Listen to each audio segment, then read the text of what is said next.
Estudiosos da lei, hoje é dia de Código Civil. Para quem não conhece, Lei 10.406, de 10 de janeiro de 2002. Vamos começar aqui a leitura do Código Civil Brasileiro, artigo 1º.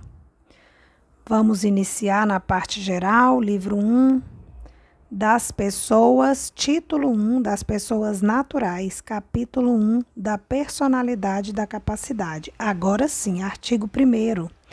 Toda pessoa é capaz de direitos e deveres na ordem civil. Artigo 2º. A personalidade civil da pessoa começa do nascimento com vida, mas a lei põe a salvo desde a concepção os direitos do nascituro. Então, aqui a gente não pode deixar de falar das teorias sobre o início da personalidade. A teoria natalista, que é aquela adotada pelo Código Civil de 2002, uma vez que prevê que a personalidade jurídica se inicia com o nascimento com vida. O nascituro, ele não tem direitos, mas ele tem expectativas de direito. Já para o STJ e a Convenção Americana dos Direitos Humanos, adota-se a teoria concepcionista, que prevê que a personalidade jurídica se inicia com a concepção. O nascituro já teria personalidade jurídica. E além dessa, temos também a teoria da personalidade condicional, que prevê que o nascituro teria personalidade jurídica sujeita à condição suspensiva.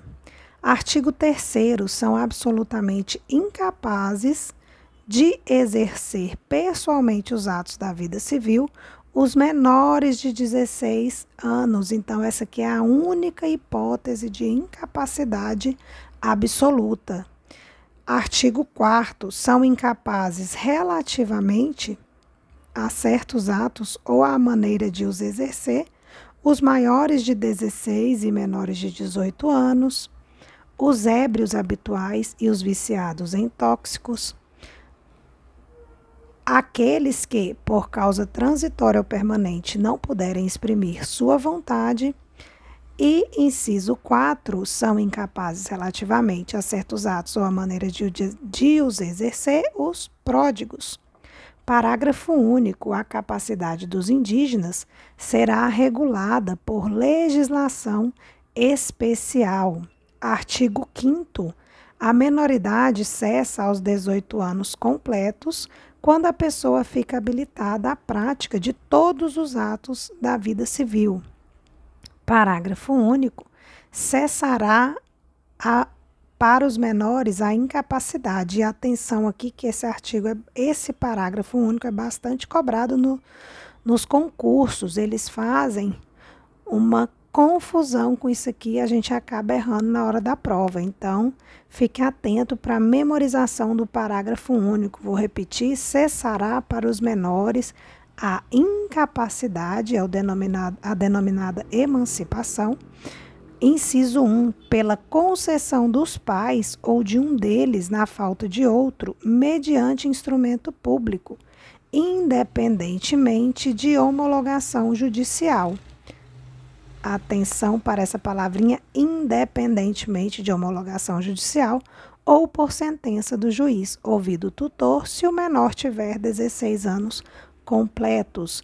Inciso 2, cessará para os menores a incapacidade pelo casamento. Inciso 3º, cessará para os menores a incapacidade pelo exercício do emprego público efetivo. Inciso 4, cessará para os menores a incapacidade pela colação de grau em curso de ensino superior. Inciso 5, cessará para os menores de idade a incapacidade pelo estabelecimento civil ou comercial ou pela existência de relação de emprego, desde que, em função deles, o menor com 16 anos completos tem economia própria.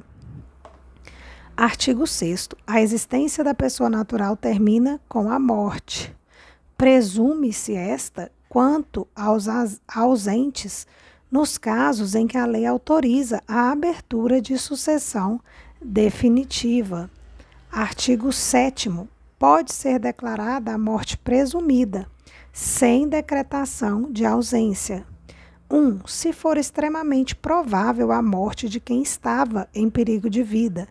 2. Se alguém desaparecido em campanha ou feito prisioneiro não for encontrado até 2 anos após o término da guerra. Parágrafo único.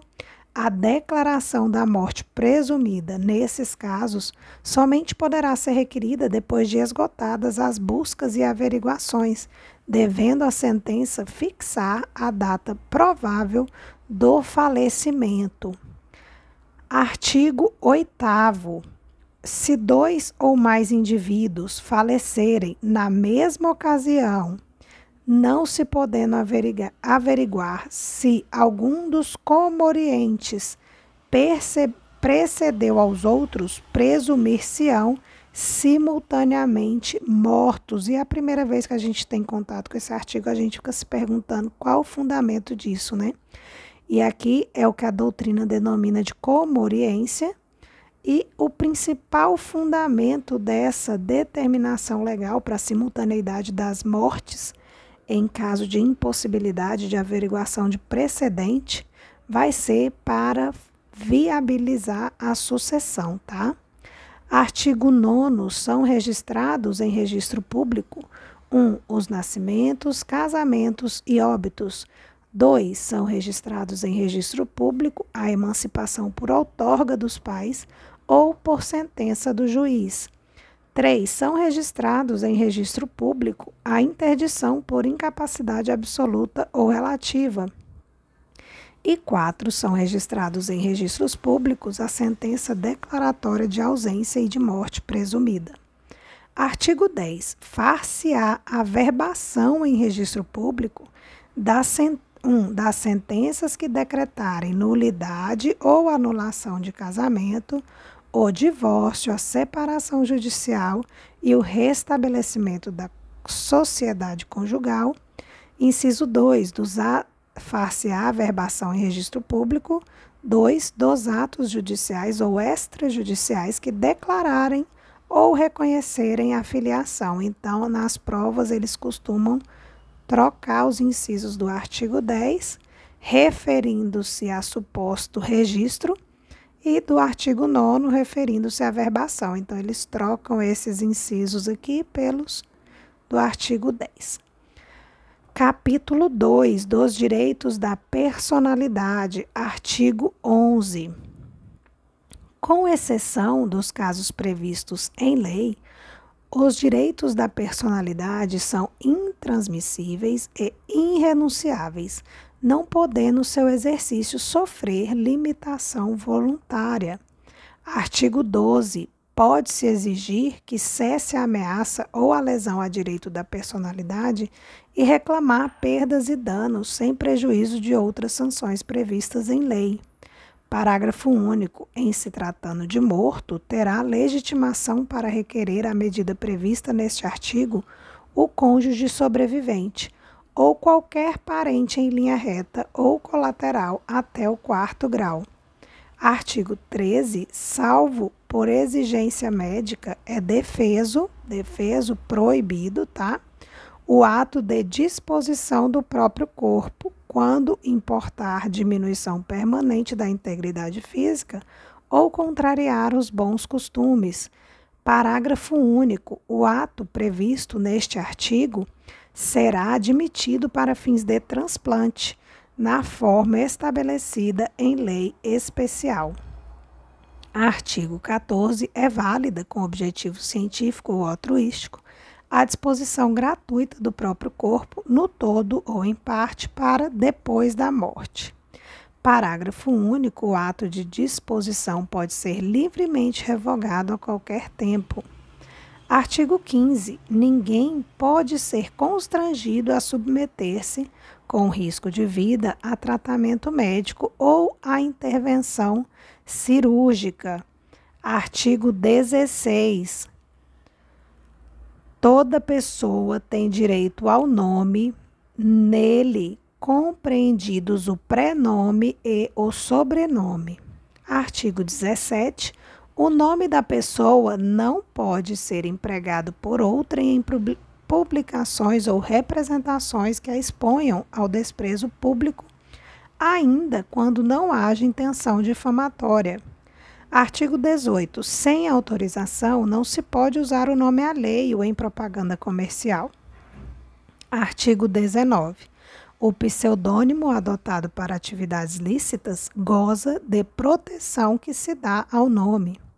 Artigo 20. Salvo se autorizadas ou se necessária a administração da justiça ou a manutenção da ordem pública, a divulgação de escritos, a transmissão da palavra, ou a publicação, a exposição ou a utilização da imagem de uma pessoa, poderão ser proibidas ao seu requerimento e sem prejuízo da indenização que couber, se lhe atingirem a honra ou a boa fama ou a respeitabilidade, ou se destinarem a fins comerciais. Parágrafo único. Em se tratando de morto ou de ausente, são partes legítimas para requerer essa proteção cônjuge, os ascendentes ou os descendentes. Então, atenção que aqui não entra irmãos, viu? Não é o CAD aqui nesse caso.